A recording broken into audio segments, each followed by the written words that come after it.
Well, are you thinking about putting your home on the market? A lot of people are, and you may want to do it soon. A new bill making its way through the House could increase how much you're paying to sell your house with the goal of helping ease the state's housing crisis.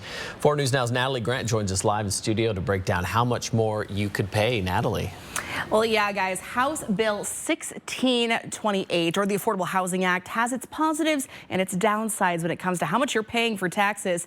Now, first, it increases the threshold for homes that will be taxed for the lowest rate of $525,000 to $750,000. It also adds on half a percentage increase for properties selling more than $3 million. And it's not just those big ticket homes that will be impacted, though. The bill also allows local governments to implement their own increase of 0.25% for sellers across the board in their communities. But in the end, it could generate more than $200 million that would all go towards building affordable housing.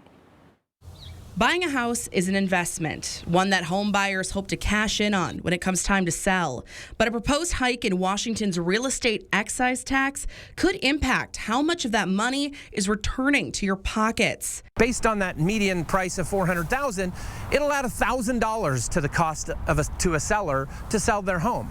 The bill is aiming to raise taxes and put that money towards making housing more affordable across the state.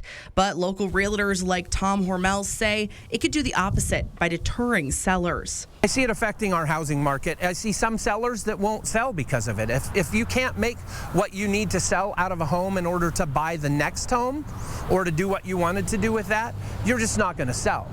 Now, lawmakers are split. Democrats saying this increase could be the solution to making housing more affordable across the state, funding programs to support the homeless and people with developmental disabilities.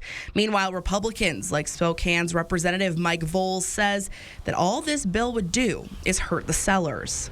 This has a net increase in the cost of housing in Washington state. All the other bills that we've passed in this space over the last few years, I don't think anybody argues that housing is more affordable and more readily available in Washington state. So these policies like this have failed to achieve those goals. Looking for a long-term solution to a big-time problem.